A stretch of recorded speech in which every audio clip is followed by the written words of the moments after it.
Welcome back to the channel. Today we're back with some more Final Fantasy Commander content with Yuna, Hope of Spira. For Dree and Selesnya, you get a Dree 5 that has during your turn, Yuna enchantment creatures you control have Trample, Lifelink, and Ward 2, allowing your enchantment creatures, specifically the summons in this deck, to swing in on your opponent, gaining your life, dealing some damage. And at the beginning of your end step, return up to one target enchantment card from your graveyard to the battlefield with a finality counter on it, allowing you to get those sagas to come back after they've sacrificed themselves with their own effect, or just some other enchantments that may just be good for your deck to use again and again. This one is a bit more of a budget-friendly build, coming in at just under $150. And there are some like $20 cards that you could easily remove in order to help lessen that cost. But that's the general overview of the deck. Let's get into it card by card. We have Arcane Signet for some mana. Helm of the Gods, creatures get +1/+1 for each enchantment you control. We're going to be having plenty of enchantments, given how most of our creatures are enchantments, plus these other 9, giving your creatures a pretty strong stat boost, giving them plenty of stats to trample over your opponent and gaining that life while you're out at it. Power Conduit, 2 mana, remove a counter from a permanent you control, choose one. Either put a charge counter on target artifact, or put a +1/+1 counter on target creature.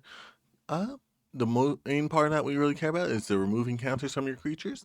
This way we can make sure that our sagas last longer. We can remove those finality counters in order to make sure that even if the creature gets removed again, we could just bring it back. Soul Ring for some mana, and Swiftfoot Boots to make sure that we could swing in to turn the enchantments come down.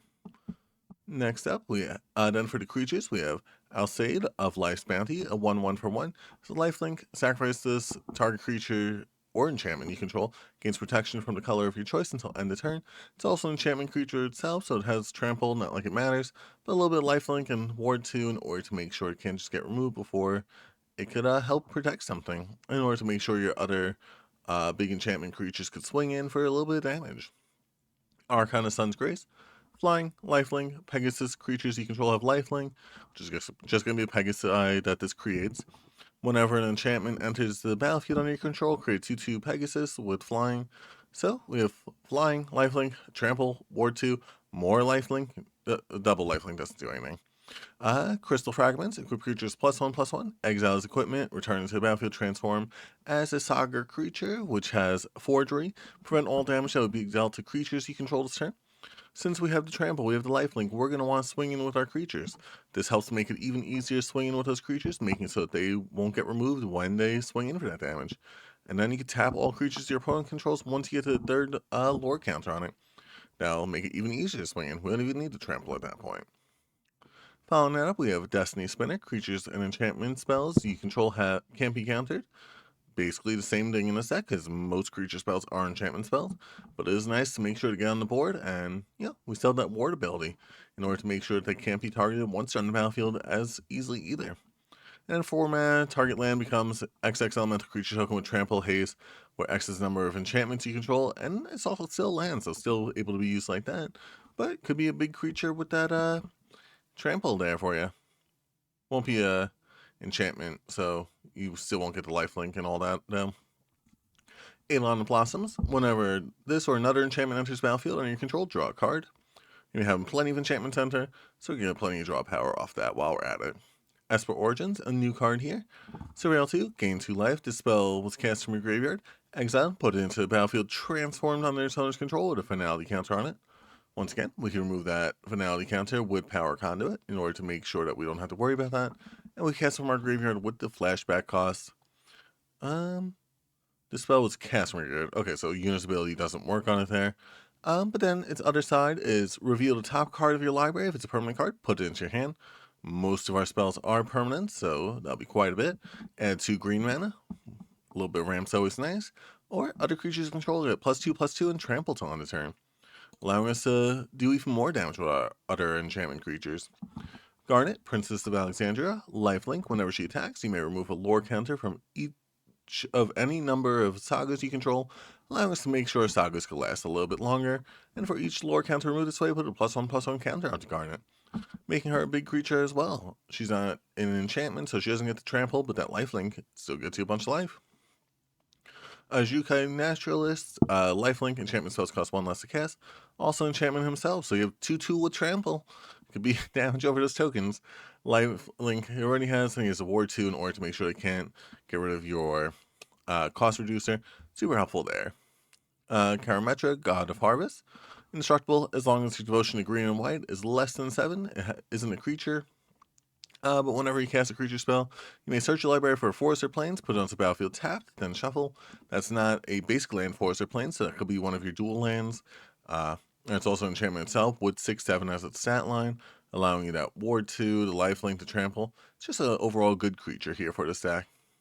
Mason Enchantress, which will allow a little bit of draw power there. Michiko's Reign of Truth. Target creature is +1/+1 for each artifact or enchantment you control. We care about the enchantment part of that. Let's get the big stat line to give a big trample over your opponent's stuff. Moon Blessed Cleric. Whenever this enters, search the library for an enchantment card, aka why wait to draw the one that we want. Let's just get it, put it on top of our deck, then draw it by casting another enchantment with Mesa Enchantress. On your Spirit Dancer, whenever an enchantment you control enters, create a copy of it. I mean, why wait around with only one saga? Let's just get two. Sanctum Weaver, add X mana of any color where X is the number of enchantments you control. Your enchantments don't tend to stick around, so it's not the most useful, like, in terms of, like, the deck compared to, like, some other enchantment decks you may have, because most decks enchantments stay around forever. This one, a lot of them go away after the summon ability's over, but still helpful for quite some time. Satyr Enchanter, a little bit of draw power there. Setestan Champion, a little bit more draw power, and a creature that gets even more powerful the longer the game goes. Soaring Lightbringer. Other enchantment creatures you control have flying, so now we have Flying, Trample, Lifelink, Ward 2. Giving that extra stat, not extra stats, extra ability, it really helps them out, deal more damage to your opponent. Spirit Companion, a little bit of draw power, enchantment creature himself, 1/1 with Trample, Lifelink, Ward 2. Could be useful. Starfield Mystic enchantment spells cost 1 less to cast, a little bit of cost reduction, helps out a whole bunch in the stack. And whatever enchantment you control is put into the graveyard from the battlefield, put a +1/+1 counter on Starfield Mystic. It's not really gonna come that handy, but like since they're gonna be sacrificing themselves with the lore counter ability, that could add up. Now we get into probably the longest part of the video, because we have all the summons in here. Or at least all the ones we kind of have in the stack at least.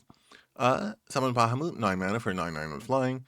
First two abilities, destroy up to one target non-land permanent. Draw 2 cards, this creature deals damage equal to the total mana value of other permanents you control to each opponent.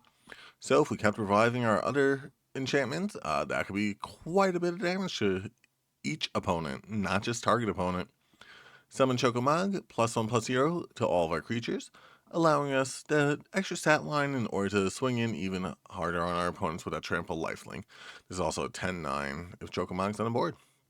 Summon Fat Chocobo, create a 2/2 bird that gets stronger as lands enter the battlefield, or Kerplunk, creatures you control gain Trample to end a turn. We already had Trample with Yuna's ability, but still, if we don't have her on the board and she's too high in the commander tax, this could still help out a whole bunch with that Trample ability, and just a bird token would be helpful. Or just having a 4/4 with Trample, Lifelink, and Ward 2. Summon Fenrir for a little bit more land out of your deck with the first ability. Whenever you cast your next creature spell this turn, creature enters with an additional +1/+1 counter on it. But its last ability is probably the most useful. Draw a card if you control the creature with the greatest power or tied for the greatest power.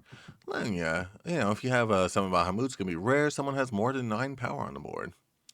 Summon Ixion, exile target creature your opponent controls until the saga leaves the battlefield. Keep it around by keep removing those counters, and keep activating that ability to remove more and more stuff. Put a +1/+1 counter on each to up to 2 target creatures you control. Gain 2 life. Okay. It's one of those ones where, like, honestly, the first ability is more useful than the second two. Doesn't happen too often. We just did that one. Summon Knights of the Round, create 3/2/2 tokens for 4 different times. So that could be 8 tokens. This is indestructible. And then other creatures you control get +2/+2 to on the turn, put an indestructible counter on each of them, making it even easier to swing in with that Trample, Lifelink, Ward 2 indestructible now. Summon Major Sisters. Choose one at random. Random. It's like, it depends like how you like playing. I just don't like random. Put 3 +1/+1 counters on target creature, put a shield counter on target creature, and gain 3 life, allowing us to swing in even easier with that extra stat or that extra indestructible shield counter. And this creature fights up to 1 target creature opponent controls.